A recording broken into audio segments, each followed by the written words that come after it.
All right. Hey, first of all, thanks for having me. Hollis, a couple weeks ago, asked me to come out. Um, just real quick introduction. My name is PJ. I own PJ's Roofing out of Frederick, Maryland. Um, April 1st will be 21 years I've been in business.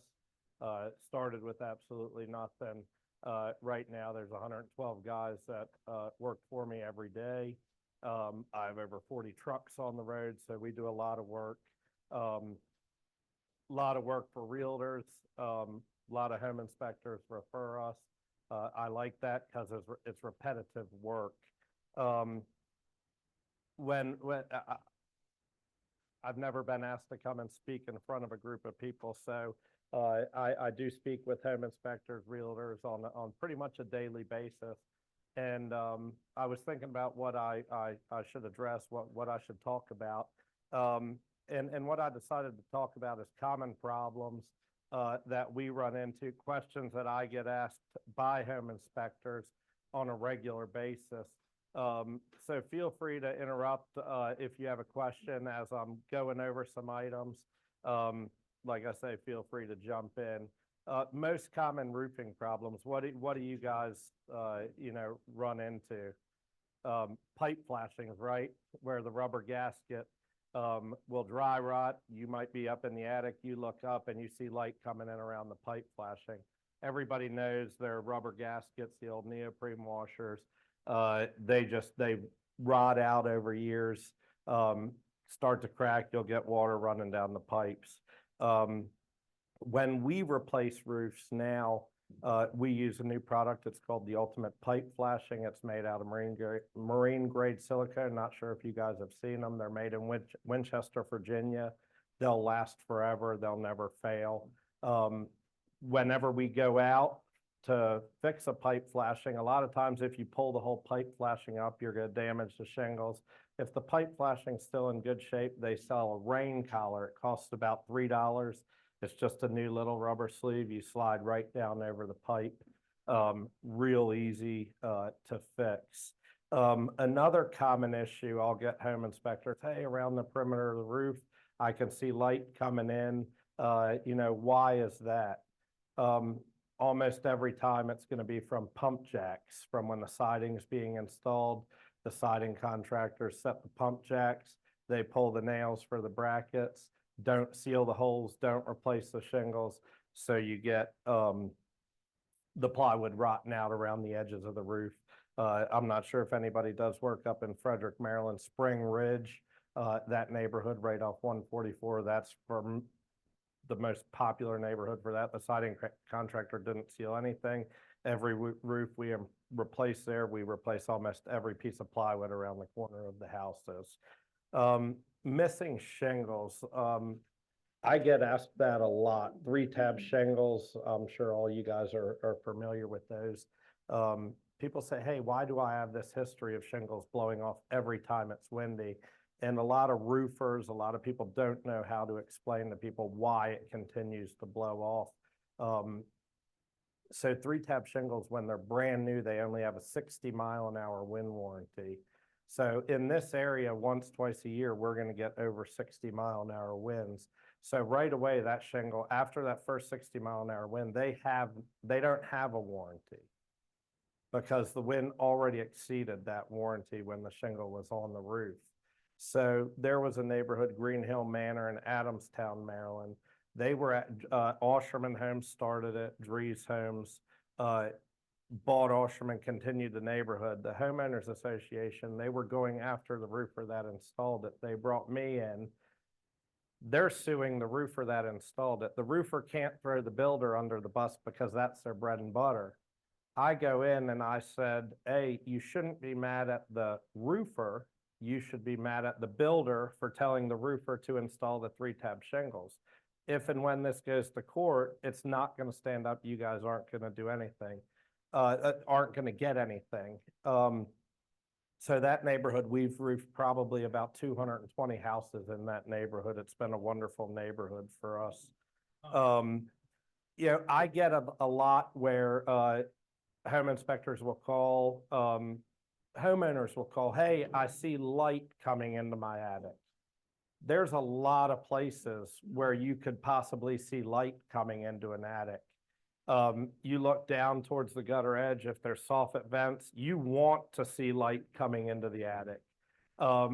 You know, every once in a while, I call it the B vent or the furnace pipe that goes up through the roof. A lot of times there won't be a bead of caulk around the storm collar, or so you have the pipe flashing, then you have the storm collar. You're supposed to push the storm collar down. What I tell my guys to do is caulk before we push the storm collar down, just so light can't go in through. And then we push the storm collar down, caulk that. Where else could you see light coming in? Like if you have a roof running up and then a rake overhang coming down, you'll have step flashing, you'll have siding, J-channel, soffit, a whole bunch of stuff coming together. It's pretty common that you might be able to see light coming in there. Go ahead.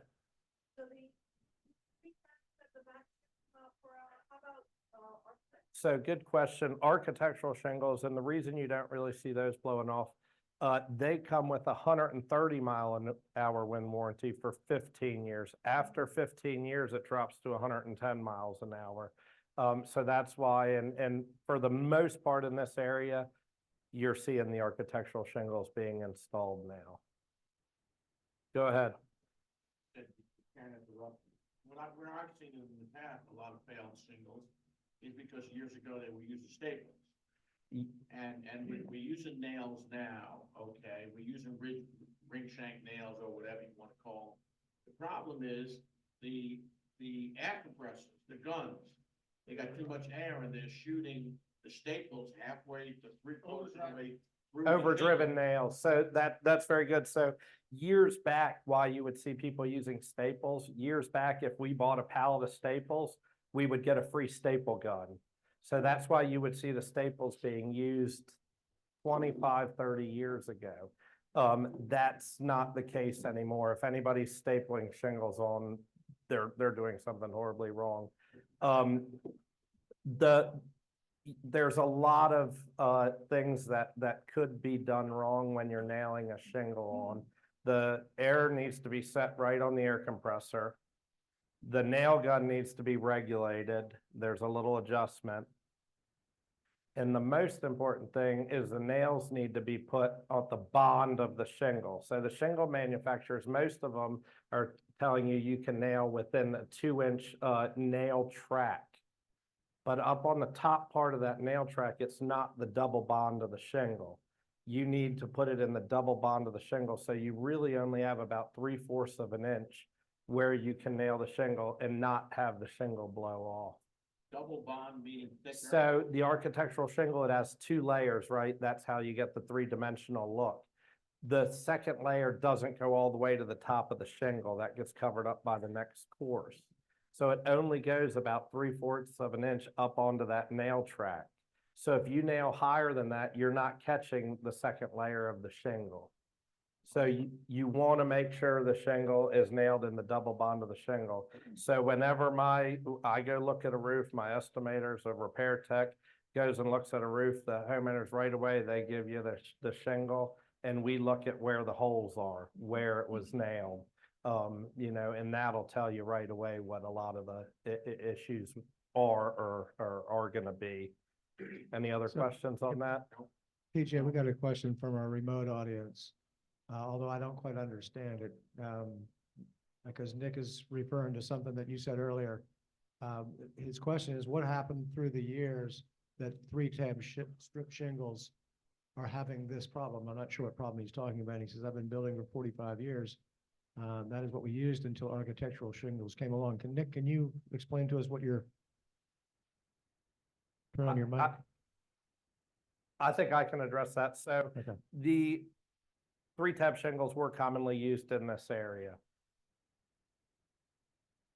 As far as I've ever seen, there's always been an issue with 3-tab shingles. Now, if Nick was building a house in an area where it's not very windy, he may never, there's a very good chance he may never have an issue. But if he's in an area where it's very windy, you're gonna have an issue with the 3-tab shingle. Does that answer your questions, Nick? That's certainly where I see wind damage is on three tab shingles. Nick is being very silent though, so why don't you go on? All right, so next thing, any other questions on the nailing of the shingles? Not the nailing the shingle, but a lot of times as an inspector, I get people to say, you know, they'll ask me what's the condition of the roof? And I said to them, honestly, I can't tell you the year of the shingle, but the condition looks pretty decent. Whether you got 7, 10, 12 years left, I have no way of knowing that. How do you answer? How I usually address that is I'll give them, people ask me, how old is my roof? It's really, really hard for me to tell looking at a roof. What I'll do when I look at a roof, I will give them a range. I will say, it's my opinion that this roof is between 10 to 15 years old. I will never guess an exact age because that's almost impossible to do. Now, if you're at a house where it's covered with trees, the sun doesn't get it, the shingles are covered in algae, it may look a little older than it really is. And one other thing I'm gonna touch base on that, and then we can jump back to the nailing of the shingles. Another thing I see a lot, there will be a little bit of moss on some shingles, and people say, oh, your roof is failing, you need to get that looked at. Complete myth. Moss will never go through the shingles. The algae will never damage the shingles. We've tore off roofs in the middle of the woods, and I have pictures at the shop with the guys holding a tear-off shovel. It looks like they're in a jungle. There's that much moss on the shingles, and there is not a single bad piece of plywood, a single sign of water getting through those shingles. So that's a big myth. The moss, the roof could, a shingle roof could be completely covered in moss. It will never affect the performance of the roof. How about lichen? You know, lichen is much more. Will not hurt the shingle at all. But you would still recommend having that cleaned off. What I always tell people, and what I like to do, I recommend like at least once a year, blow the twigs, blow the leaves. You know, don't let stuff sit up on the roof. If you keep the debris off the roof, most of that stuff probably is not going to grow. If somebody asked me, I would say, yeah, get a soft bristle brush, brush it off, use a leaf blower, blow it off. You don't want to scrub too hard on it because you're going to start loosening up the granules and you're not going to get as much life out of the roof. The product wet and forget or spray and forget to kill moss, mold, is that?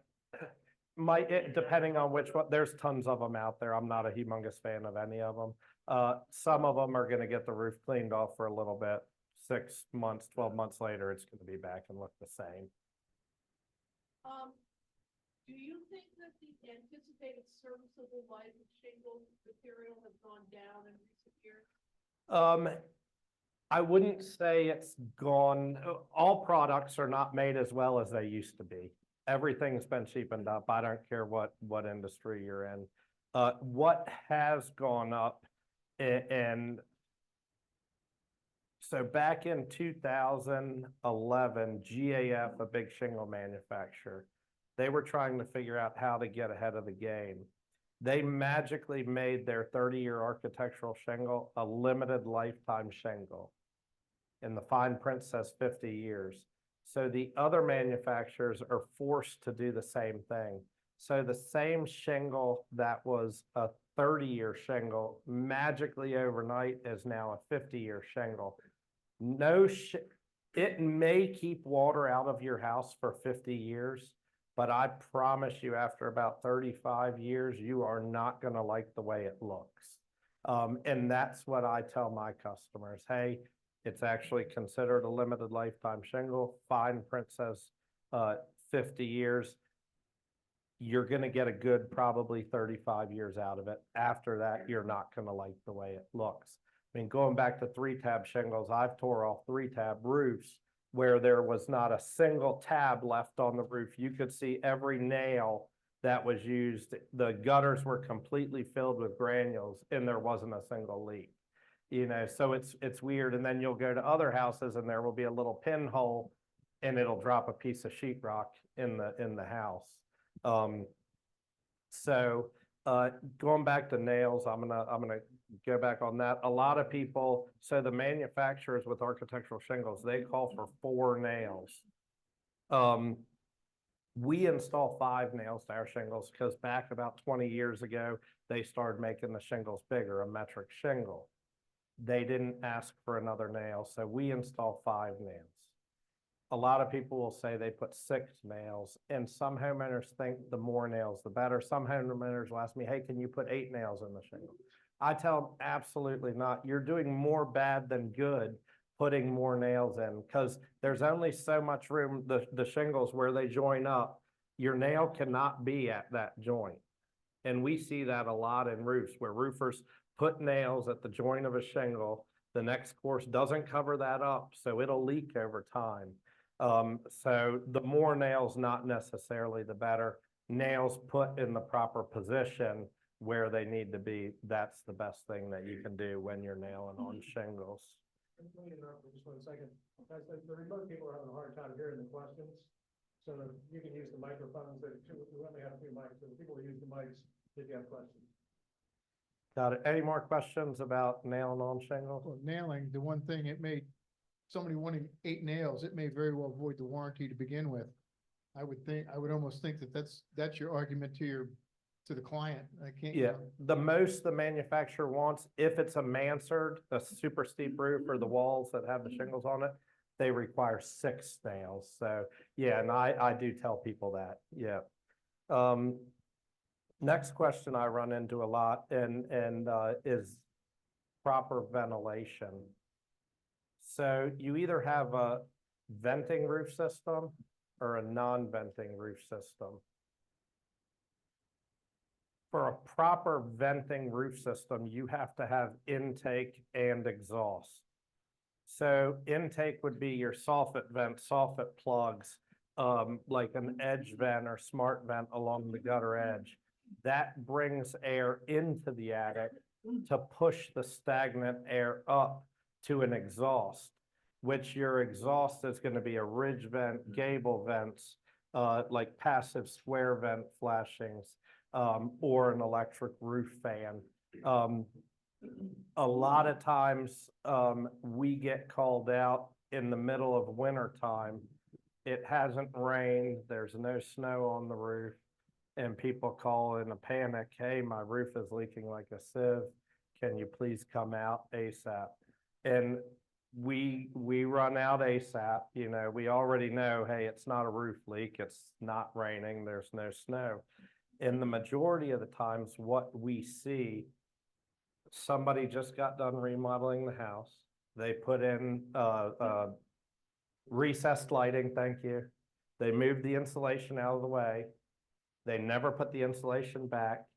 It's 5 degrees outside. Their heat pump's going crazy trying to keep the house warm.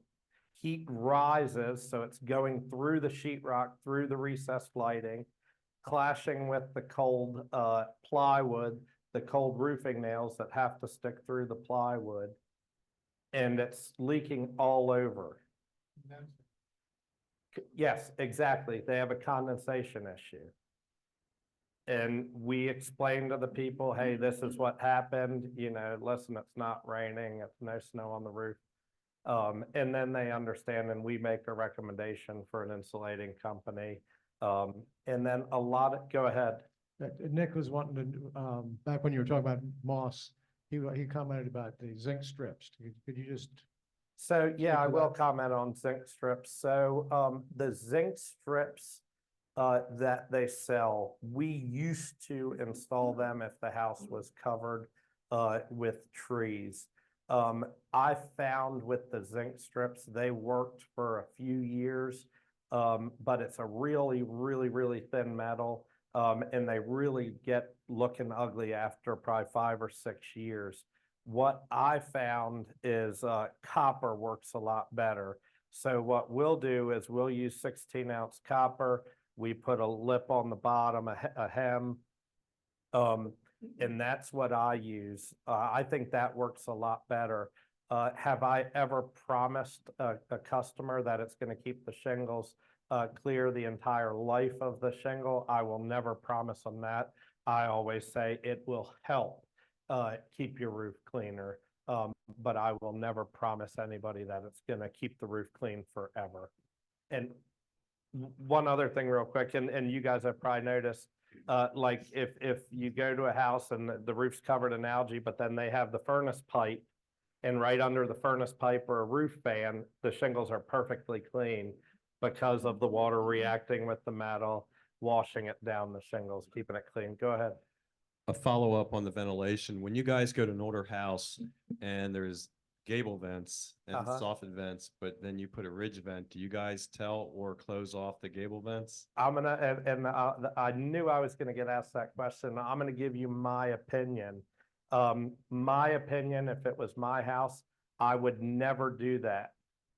If you read a lot of people do that though, and this is nothing more than my opinion. The books that are written by shingle manufacturers. Shingle manufacturers do not sell a gable vent. They do not sell an electric roof fan. They do sell ridge vent all day long. So they're always going to push you to a ridge vent. Every single house is different. So we could have a big, huge hip roof where there's maybe 10 feet of ridge at the peak, right? Where the triangles come up and there's about a 10-foot ridge. So the shingle book says, hey, ridge vent's great, okay? But you only have 10 feet of ridge vent on this humongous house. So what I do, ridge vent, I put a fan on. The fan has a motor. That'll help pull air out. The shingle books are gonna tell you that you shouldn't have a fan with a ridge vent. On my house, my second house I bought, upper main roof, lower garage roof. At first I changed the aluminum ridge vent out and put the better ridge vent. Then in the summertime, I cut a hole, put a fan on the garage. You can notice a difference. Did it to my mother's house. You notice a difference. It does not, they don't fight against each other. PJ, do you have any information on slate roofing? Do you do slate? Yes. Yeah, we do all kinds of roofing, full service roofing contractor. The only thing we don't do anymore, we don't do torch down rubber, because the insurance is just, too much with that. And I don't do hot tar, and pea gravel. We don't do that anymore. Does anybody still do that?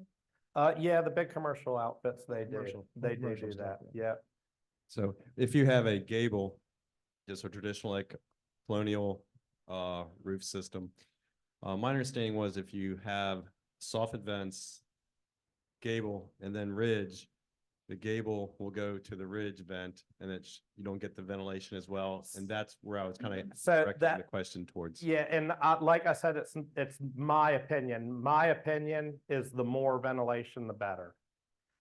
You know, I've put thermostats in people's attics to show them to sort of, you know, just show what my opinion is. The internet's full of opinions. That's why I say it's my opinion, but the more ventilation, the better. Now, if you have tons of intake and not enough exhaust, that's not going to be good. But the more exhaust ventilation in my mind I think that's better. But yes, a lot of people, you will run into that. You'll run into it a lot with the roofing companies that are trying to charge 4 times the going rate. They'll go in and say, hey, we need to cover up the gable vents, you know, just so the people think they're getting something extra, or, you know, that's what I see. Yeah, and so we talked a little bit about venting roof systems. Does anybody else have any questions about that before I jump to non-venting? So, you're talking about ridge vents on a hip roof? Yes. You can run the ventilation right down the ridges on the hip too. You can, you can do that. You definitely can do that. Some people will like that look, other people won't like that look, but absolutely you could do that. You know, unless it's built with a big timber down the middle of the hip, you couldn't do that. But yeah, you could absolutely do that. And certain houses, we do that as well. What, let me ask you a question. What is your opinion, or what is your company position on hot roofs and, the impact on the shingle life of a hot roof. When you say a hot, Foam applied to the rafter base. okay, spray foam. Right. So, and that's where I was sort of, gonna jump to also. So, a non-venting roof system. No, and a lot of houses back in the day, they were never made to vent. So if I go to a house that's built in the sixties, it never had soffit vents, it never had a ridge vent, it never had a fan. It might have a couple windows up in the gable end in the attic where the people went up there and opened them. The house doesn't have a speck of mold on the bottom of the plywood, no issues ever. So my opinion, you know, it was always a non-venting roof system. Why do we have to change that if you've never had an issue? Now, certain older houses, over time, the insulation in the attic settled. They've added bathroom fans. They didn't vent the bathroom fans out through the roof, through the gable ends. So those fans are pumping a bunch of hot air up into an attic that over time, you know, the insulation's pretty much disappeared. They'll start having condensation issues. So we'll come in, hey, we need to run, that's the first thing I check. Hey, your bath fans, are they running outside? Then we'll check the insulation. If there is no insulation, a lot of times I like the spray foam on the bottom of the roof deck. It used to be real expensive. It's not as expensive anymore. A lot of times we run into, and I'm going to use downtown Frederick as an example. We did a roof years back. About 2 years later, the people called us. They, in same scenario, hey, and when we did the roof, we looked down in it at nice bad insulation. So we did the roof. She called me when it was really cold out and said it was leaking. I went out, I took a little piece of drywall down. Her husband finished the attic years back. There was about that much bad insulation in the attic. In between the rafter bays, because it was 2x6 rafters. He put a little bit of insulation, super cold out. So the heat hits the back of my metal and then starts condensating. So me and another contractor friend, we dropped the drywall. They spray foamed in the attic, properly insulated it, because out of a 2x6 rafter, you can't get proper insulation. I don't know what's the code here in Montgomery County. It's probably R39, right? You can't get that in a 2x6 rafter bay. So you have to spray foam it. So certain scenarios, I do think spray foam is very good. I did it at my house. We put an addition with a cathedral ceiling. If you have a cathedral ceiling, to insulate properly without spray foam, it's almost impossible unless you have a hell of a roof truss. Nick is questioning the wisdom of, for the bridge vents on hips. I don't know if I've ever seen it. You don't see it often, but it's the same exact ridge vent you would run at the ridge of the roof. You would just cut a gap out of the plywood at the hips and put it up the hips of the roof. And then put the cap shingles over top of it. Yeah, he's suggesting that it would leak. I've never seen it leak. I've never seen it leak. A lot of people are used to the old black aluminum ridge vent that's 8 inches wide. You use nails to nail through it. Half the times the roofers never caulked it. They leak all the time.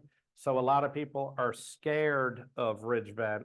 The new ridge vent is 12 inches wide, and then you put cap shingles over top of it. So there's no exposed nails. Knock on wood, I've never had it leak. I've never seen a good ridge vent properly installed leak. Any other questions about that?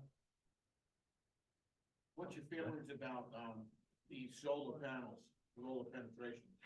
So people ask us that all the time. They say, is it gonna avoid my warranty? I said, it's not gonna avoid your warranty, but if it leaks and I go back and it's leaking from a bracket, I'm not fixing it. And I can't tell you how often, it happens, where the solar installers install it, beat the living crap out of the roof, leaks like a sieve. And we're the first call, you know, they call us. There was one in Newmarket. It was probably about 10 years ago. Oh, the guy cussed me up and down. He said, your roof's leaking all over. I left the shop, drove out there. I walked in. I said, hey, can you show me where all your leaks are? Every single leak was on the back of his roof. The back of his roof had solar panels. We did the front of the roof as well. So right away, hey, can I go up into your attic? Took pictures. The majority of the anchors missed the trusses. I took pictures of everyone. I went down and I showed him every picture. I said, sir, I said, it's not your roof, it's your, you know, we roofed the whole house. It's just the back roof. He probably had about 15 leaks on the back of the roof. He was not a happy camper. They came out, pulled all the panels off, and they paid me a pretty penny to replace the whole back of the roof. So it all depends on the installer. A proper installation, you're not going to see issues. Unfortunately, we don't see many of those anymore. So going back to ridge vents, Nick's wanting to know about Tyvek under the ridge vent. Do you do that? So Tyvek should not be under the ridge vent, because if you put Tyvek home wrap under the ridge vent, it's not going to vent properly. It's going to impede the flow of air getting out. So I would never recommend putting Tyvek or any underlayment under the ridge vent. Now, we see that a lot where the roofers, especially on these new construction tract homes, you stand outside, it looks like the house has a ridge vent. You go up in the attic, the tar paper, the synthetic underlayment wasn't cut out, so the ridge vent's not working. You see that a lot, especially in the summer times. People call, hey, upstairs is hot as can be, what's going on? Yeah, we go out and everybody's instructed, you get up in that attic, you get up there and make sure they cut the underlayment back. The plywood's supposed to be a 3-inch gap roughly for ridge vents. So Nick is still picking on this ridge vent thing. Go ahead. The state requires that the online people only get credit if it's interactive. So we have to have these conversations. You gotta tell me when Nick's gonna be the speaker. I'm gonna come back and visit. Go ahead, Nick. What question do you have? So he's pointing out that Joe Stebrick, and most of the people in this room know who Joe is, that he's the one who recommends the Tyvek under the ridge vents. So Joe is an energy guy. Yeah, I wouldn't ever, and like I said earlier, it's just my opinion. And if you look at any ridge vent manufacturer, they're not gonna say that. No ridge vent manufacturer that I know of. Nick has a comment for you. Go ahead. Bring it. All right, I'll be there. All right, what else? I'll get home inspectors email, text pictures. Sometimes you'll look at a roof and there's very few roofs you look at and it's completely flat. Yeah, nowadays I see some out there where it looks like a wave pool. What that is, and they call me and they say, hey, is the roof caving in? You know, what's going on? Why is it doing this? So when the framer is framing the house and you're setting the trusses, you run a string line, and every truss needs to start on the front of the house at the same point, end at the back of the house at the same point. If you get off that chalk line a 1/2 inch, 3/4 of an inch, on one side of the house, you're gonna have a high truss, and on the back of the house, you're gonna have a dip. So that, we see that a lot now, especially on the newer houses where the carpenters just aren't taking their time. And the truss, it's high, low on one side. Purely aesthetic, is the roof gonna cave in? No, it's never gonna cave in. But I get asked that a lot. They text me pictures on that a lot. Dryer vents on roofs, or Urbana, the villages of Urbana, the whole neighborhood, people put, the majority of the neighborhood, dryer vents through the roof. But then they put a passive vent that doesn't have a flapper, doesn't have a screen you can take off. So all the lint goes through that and gets trapped on all the grates. We get calls, hey, roof is leaking like a sieve. Not raining, no snow. All that hot air from the dryer can't get anywhere. So it's creating condensation, dripping down into people's houses. A dryer vent that goes through a roof, it has to have a flapper and the screen has to come out so the lint can get out onto the roof. It's a miracle. We've seen that some that are horribly, horribly clogged. It's a miracle there's not more house fires because of that. So that's one thing to keep an eye on. Skylights, I'll get calls from realtors, home inspectors a lot. A lot of people, when they're replacing a roof, they don't change the skylight. Either the estimator, a lot of roofing companies, the people don't even get up on the roof anymore. The estimators don't know how to measure a skylight, so they don't change the skylight. So brand new roof, the skylight starts to get fog all in the glass. I'm sure everybody's seen it where it fogs up. So you have the wood frame, you have the metal, you have the glass. There's seals in between all that. Over time, those seals, they fail. Glass will start to condensate. Skylight will leak. The best skylight you can buy comes with a 20-year warranty. So whenever your roof is replaced, you need to replace the skylights. If not, what happens later, we have to come in, we have to tear into the brand new roof. The shingles are never going to match because we all know shingles fade, and you're paying a premium, and it's so much better to replace the skylights when the roof is being replaced. Go ahead. What other, I've been up on so many. What other things should be replaced when you're replacing a roof? Because I've been up on a roof so many times and I see old boots, I see old flashing, I If- see. And I agree with you 100%. When you're doing a roof, the entire roof system needs to be changed. People are reusing square vents, reusing pipe flashings, reusing skylights. I've even seen people reuse the old black aluminum ridge vent. If you're replacing a roof, you need to replace the entire roof system, the underlayments, the drip edge. If you could get away with replacing one thing, I would say it would be the drip edge around the perimeter of the roof. Obviously shingles, starter shingles, pipe flashings, the square vents, you really need to put all new components. If you're reusing stuff, that not a good quality contractor. Talk about, if you could, talk about 2 layers of shingles. Do you ever do a roof over? No, we do not. You used to see that quite a bit. People either didn't have a dump truck, didn't have the manpower, were scared of it raining, so they would just nail shingles over top of another layer. It would save them a few dollars, but unfortunately later, the next person down the road, it's costing them way more money because we have to tear off 2 layers, dispose of 2 layers. I will not do it. I have never done it. If you're going to do a re-roof properly, you have to take all the ridge caps off. You have to take all the pipe flashings off. You have to cut the overhang off of the edge. You have to pull the drip edge off the edge. At the bottom, you have to cut 3 courses of shingles, just the face of the shingles off. By the time I'm going to do all that, my guys have the roof off. So it doesn't make sense to do that. It's very, very, very rarely will you see somebody do that now.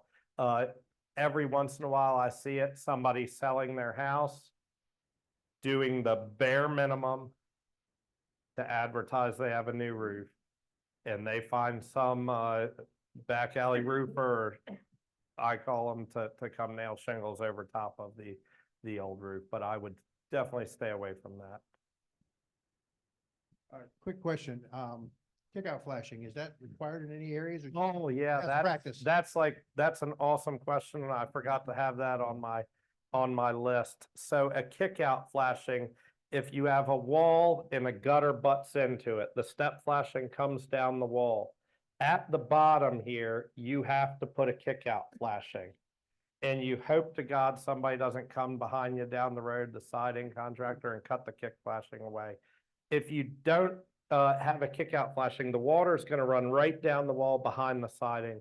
I can't tell you how many siding walls the guys out there, we notice this. I bring it to the homeowner's attention. We pull the siding off.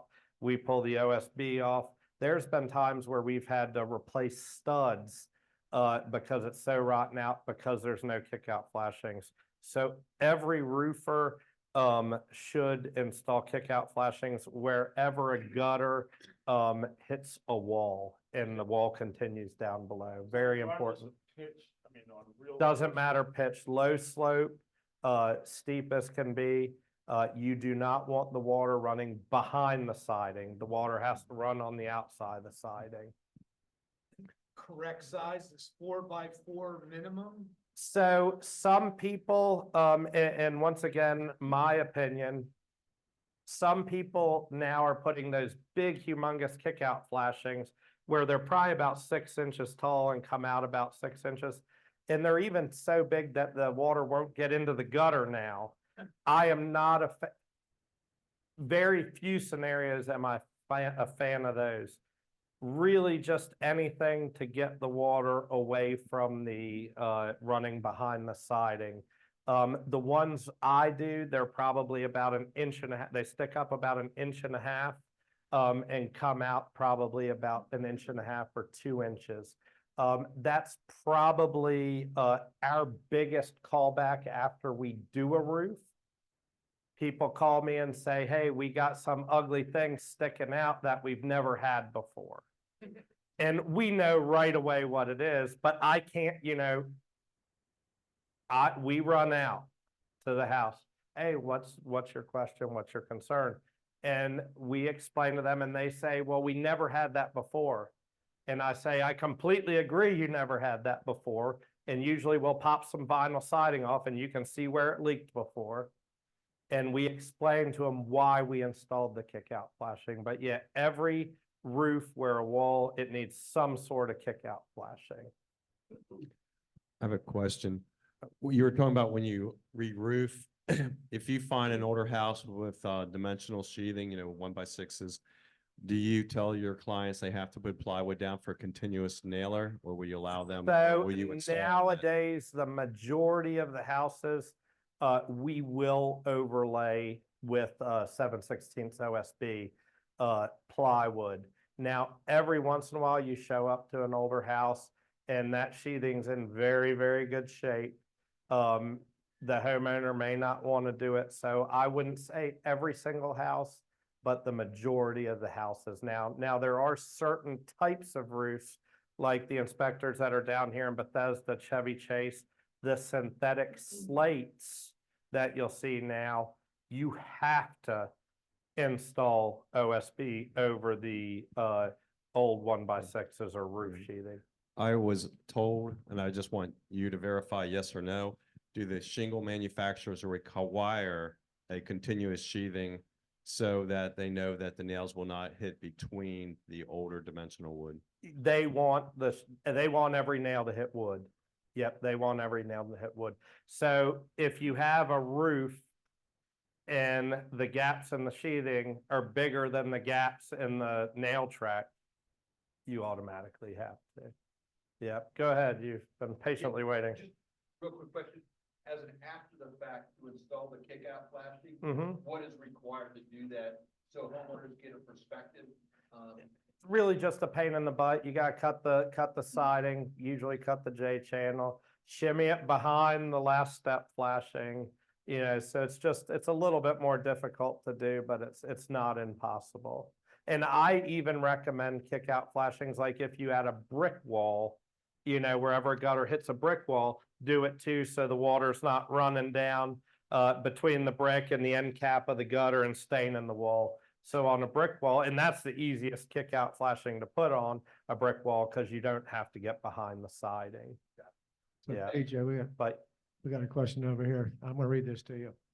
So this is a cathedral ceiling insulation question. mhm. Have you ever installed SIPs as roof sheathing to add both insulative rating as well as increasing the PSI load rating? So the zip plywood, I love it. I think it's great. That's the, I'm not sure if everybody knows what that is. It's like a green plywood. You can put zip tape on it. It'll keep water out until the roofer shows up. I love that plywood. I would not ever consider that, and I don't have the specs in front of me right now. But I would be really, really surprised if there's a much better R rating on that than your normal like CDX or OSB. I mean, you might get an R1 or an R2 out of it, but it's pretty much the same thickness. It's about 1/8 of an inch thicker. I wouldn't consider using that as R value in a cathedral ceiling. So the zip sheathing that you're talking about is a OSB that comes with a WRB built into it. It's got one layer of a WRB Yes. coating on it, but I think what he's saying is SIPs, SIPs. Oh, like a nail base? A What? structural insulated panel, so it'd be So- OSB, styrofoam. OSB. Okay, so I refer to that as nail base. Yeah, I wasn't familiar with that term, but yeah, absolutely. You can get, I call it nail based. You can get it with ISO board glued on the back of OSB. For each inch of ISO, you're going to get about R 5.6, if I remember correctly. We talked about insulation R value needing to be R39. So imagine how many inches of ISO you would need to get to have proper R value. But yeah, that nail base can be used in certain scenarios to help get a little bit more R value. So Nick's back. All right. So he's just wanting to make sure you touch on slate roofing and TPO roofing before you're done. I hear you. Slate roofing, in my opinion, the best thing you can do to a slate roof is stay off it. The more you're up there moving around, dancing around, you're gonna break slates. You know, what we see a lot is a house will get painted and, you know, the painter's doing a rain dance around the dormers.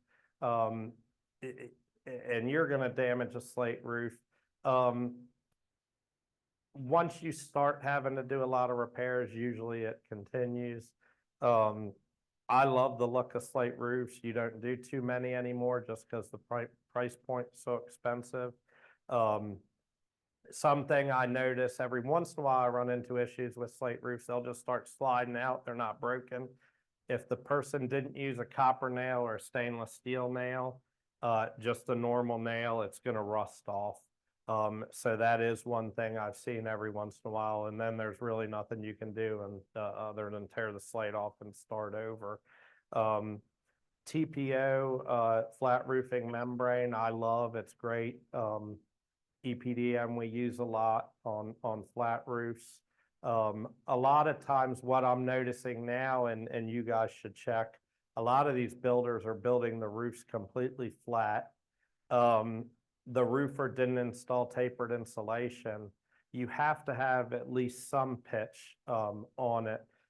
Most of the products are going to want 1/4 of an inch per foot fall on a flat roof. Some of them will accept 1/8 of an inch per foot fall. I think 1/8 of an inch is fine for roofs. The water's going to run off. A lot of these balconies, porches, and then they're putting decks over them nowadays. There's only so much room you have before you get to the door where you walk out to it. So sometimes you can't get the full 1/4 inch. And then another thing with the flat roofs, the TPO and the EPDM, we notice a lot of these places, they're putting all the units up on the roof. They're putting the unit directly on the membrane. The unit's vibrating. It vibrates a hole through the membrane, or you get the service guys going up there, taking panels off, setting screws, stepping on screws. We were just today at the Vitamin Shop in Frederick off 355. That the whole place, the ceiling tiles were stained. We found about 16, big holes, just cuts all over the roof from HVAC people up there. Yeah, the flat roofing, a lot of roofing contractors I see now they're very careful about doing them because a lot of them don't have employees that, it requires a little bit more talent to do a flat roof properly. Go ahead.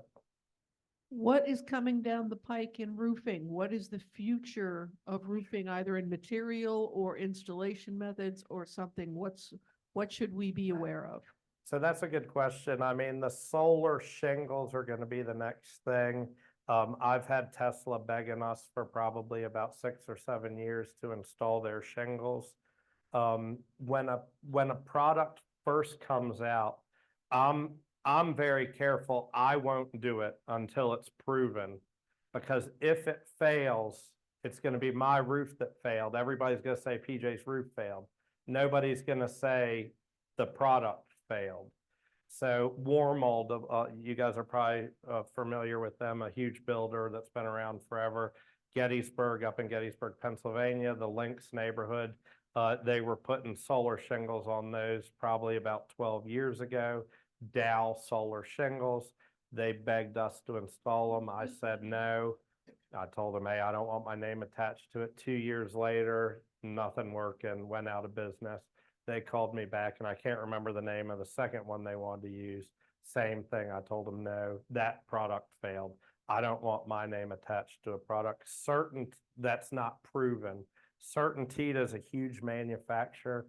They always take longer to come out with products because their research and development team is so good. They are coming out with a solar shingle. They're testing it out west now. And after they're done the testing and it's been out for a while, I will start to install that one. That really is probably the only new product worth talking about. I mean, the biggest thing now, I think, is probably those better pipe flashings, because that's probably one of the biggest roof issue. It's called Lifetime Tool is the company. They're out of Winchester, Virginia.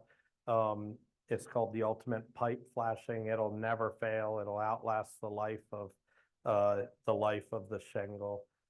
That's been out about 10 or 11 years now, but still a lot of people will not use it, which I think is really, really stupid. So how about the Gacko roof coating? I didn't hear you. The Gacko roof So coating? there's lots of elastomeric coatings, and I imagine that's an elastomeric coating. The elastomeric coatings, if you read the instructions, you have to clean the roof until there's nothing on it. Then you're priming it, you're putting a couple coats of paint. By the time you do all that, and if you're going to do it properly, you could have already replaced the roof. So I'm not a humongous fan personally. I've seen so many issues where somebody has an old failing flat roof, or let's say an old leaking flat roof, where with $500 in repairs, you could have stopped those leaks. But somebody came in and put a coating. The coating wasn't put on right. It was just brushed over the membrane. So now that whole membrane's peeling up. So now water's getting under that, and you can't see where it's leaking. So then you're replacing the entire roof. So my opinion with the coatings, there's a lot of coatings out there. They are a newer product, the majority of them. I am still scared of them personally. Hey, new guys next. So I've got a homeowner who is asking, it's back to insulation. Mhm. They've got a finished attic space. What they want to do is tear out the drywall and essentially make their rafters thicker, so they can put in new insulation. Any reason why that's a terrible idea, or is that perfectly fine, assuming the roof's intact? I think it would be a perfectly fine idea, but they're going to be spending a lot of money they probably don't need to spend Because they're probably wanting to do that so they can add the proper, bat insulation. Yep. Instead of doing that, why don't they just drop drywall, put spray foam and call it a day? Okay, I'll And be then sure to charge rehang their more. ceiling, because they're gonna be losing headspace as well. You know, most attics, there's not a ton of room. I don't think it's a bad idea. I think they're spending a lot more money than they need to, and I don't think it's gonna be insulated as well as it could be with spray foam. So we got another online question. What about, could you just speak to the idea of putting a roof deck over a TPO roof? I mean, do you double up under touch points or what? Yeah, good question, good question. So when we do a flat roof and we know there's gonna be a deck going up on top of it, we always recommend there's the TPO walk pad and EPDM walk pad. Just cutting walk pad and putting it under the sleeper, so the sleeper's not resting directly on the membrane once again, because when everybody's walking up there, it's gonna be moving around a little bit. So I always recommend some kind of barrier between the sleeper and the membrane. And you're seeing nowadays a lot of the pedestal systems where they have pedestals and then they're putting real nice flagstone tiles, whatever, on top. Same thing, Dutch's daughter up in Frederick about 2 years ago, the balcony, we did that pedestal system. We cut walk pads an inch bigger than all their pedestals, left them there for them. So every single pedestal they put down, they had a walk pad under it. So it wasn't directly on the membrane that's keeping the water out. What's your thoughts? You still got FRT out there, right? So we still run into it. And it's amazing because the roofs, the majority of the roofs, the shingles have been replaced. So the old FRT wood, it's the fire rated plywood that disintegrated. I can't remember where it came from, but I'm not sure if everybody's seen it, but you can pretty much pull it off the roof and it just turns into nothing. You'll fall right through it. I can't tell you how many times people have fallen through the roofs. It has to be changed. If there's any of the old FRT plywood, it has to be changed. The fire rated plywood now, it's called dry-con plywood, is what they're selling now. But yeah, if you see an old townhouse with that old FRT plywood, has to be changed. Usually it's like a dark brown color now. It'll be a real dark brown color like you've never seen. Oh, yeah. So, any other questions? No, so, one other thing it came up today. So roof certifications, I don't know if you guys ever recommend that. A roof certification, we get asked that every once in a while. Like today, a customer wanted me to give a 5-year roof certification. What that is me sort of selling an insurance policy and I'm being responsible for that roof. So if that roof fails, I have to go out and fix that roof free of charge. I don't know why the realtor today asked for a 5-year roof certification. Sometimes you'll see the banks ask for that. If the homeowners have no extra money, they want to make sure the roof's not going to fail in that time frame. But anything I'm forgetting? So to can you speak cover? to, oh, I'm sorry, go ahead. Wait, let me do this one, then I'll bring you a mic. So can you speak to encapsulating attics, closed cell, open cell insulation? I don't want to comment on the closed and open. I'd recommend, we deal with the guy Toby at Western Cary. Certain scenarios are closed might be better versus open. So I would reach out to him. I don't really want to comment on that. I'm not a complete expert on that. He could answer that question, because I think certain scenarios, one is better than the other. I know what needs to be done to take care of the issue and who people need to call, to take care of the issue. We're actually doing one on, Wednesday. We're starting it in Lake Ligonor. We tore the roof off and all the plywood was bad. The top was good, but the bottom was, bad. They had somebody redo the inside of the house. It was a cathedral ceiling. They didn't put the insulation properly. He's had 3 roofs in like 12 years. So he called us out and I told him, I said, I went myself. I said, hey, you don't have a roofing issue. You have a condensation issue. He said, well, I want to tear it off and look at it and see that you're right. So we tore it off. He was there, the homeowner was there. He's in construction. He works for Gilbane Construction, a humongous general contractor. He saw it. Now I have the spray foam guy lined up to come Wednesday because it's going to be 70 degrees. We didn't want to do it when it was cold because the roof rafters are cold and the spray foam's not going to stick to it. So we're going to go out Wednesday morning, tear off the rest of the plywood. We have the roof tarped right now. We're going to tear off the rest of the plywood. Spray foamer's going to come in, do his deal. We'll let it set up because you don't want to put the plywood on before it's set up, and then we'll put the roof on. Go ahead. So for valleys, we're not seeing like the woven valleys very much with the asphalt shingles, but like they're leaving one side open and then doing A starter stretch shingle all the running way up. and then just ending the shingles, not even cutting those, just ending them there Yeah. at that starter. Is that totally? Very, very good question. So what we call it is running a shingle up the valley, and then you butt each course into that shingle as it's running up the valley.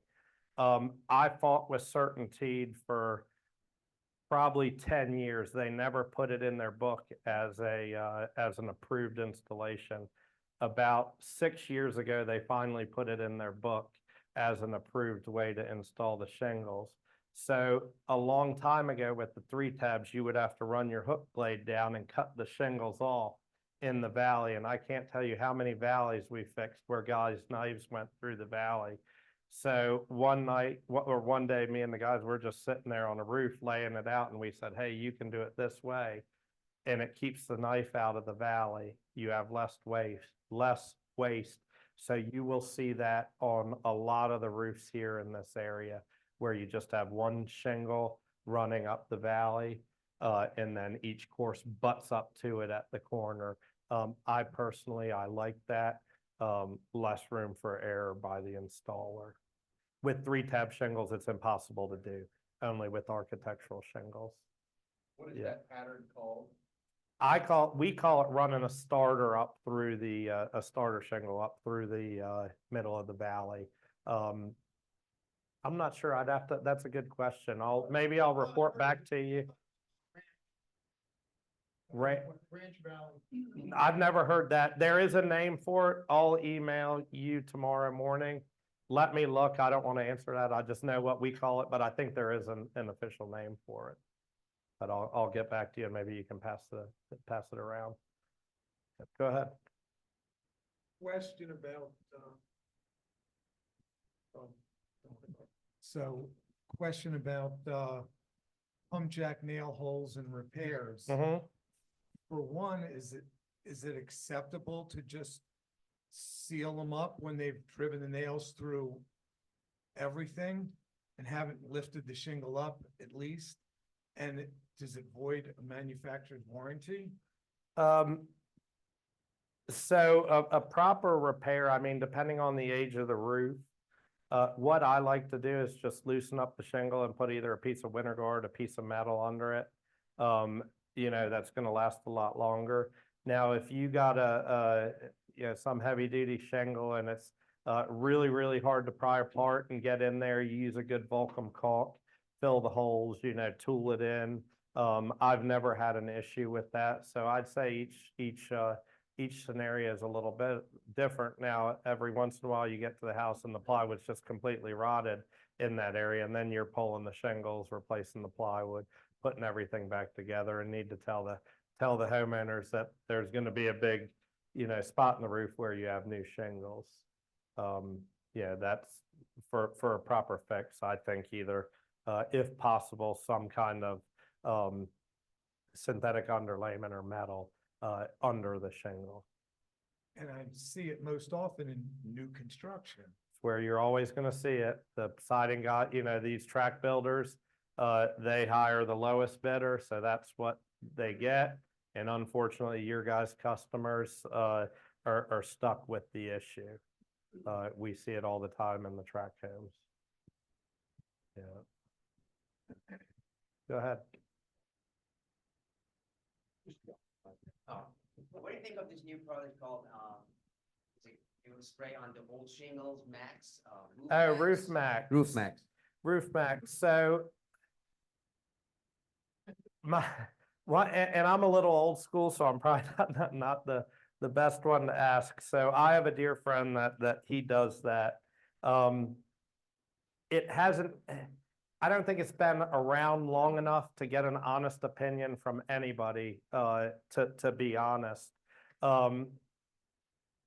So I haven't established a real good opinion yet. It's a newer product, commonly been used probably about 3 or 4 years now. It's not the cheapest. What I would probably recommend at this point is put that money towards a new roof when you're gonna need a new roof. That's my opinion on that. But right now, but ask me in another 5 to 8 years and I'll have probably a better, more educated opinion on that. I don't want to make something up to answer your question. Are there a lot of people, where are you seeing that at? Down this way or? Okay, yeah. Yeah. I hear you. My customers are calling and asking, what do you think of this product? Yeah, I don't think it's been around long enough to have a good opinion quite yet, if you actually get something out of it. Yeah. Anything else for me? Well, we have a comment from the online audience. Is Nick back? It's not Nick. This is Scott. He says, great information, exclamation point. Awesome, I awesome. think he's right. And what I'm gonna do, I have a stack of cards. I'll leave it up here. Yeah, anytime if anybody has a question, feel free to reach out. I can answer any question anybody has. Go ahead. Service area?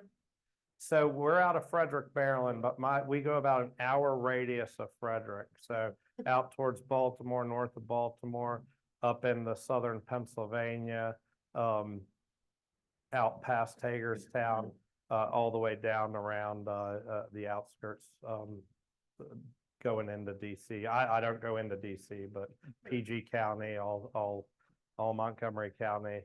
Go ahead. Do you like pictures? Yeah, I do like pictures. Because the most of us work with our smartphones and our tablets, and it would be wonderful if we can occasionally take a picture and say, what's your opinion of this besides ugly? Yep, yep. And I get that a lot. People, hey, does this look right? What do you think? So I'll leave cards. My email address is on there. My cell phone number's on there. Text me a picture. Usually I'll get back to you right away. If I'm with a customer, I'm not going to answer you right away because, like Eric said, my phone's in the truck when I'm with a customer. But I am happy to get back with you right away with my opinion. And I can speak that we had PJ put a roof on for my mom and they did a great Oh, job. awesome. Okay. Thank you. Thank you. Thank you. Thank you. Thank you. But yeah, I'll leave a stack of cards. Feel free to shoot me emails, text, phone call. I'll answer any question you guys have. All right. Thank you. Yep. Thanks for having me.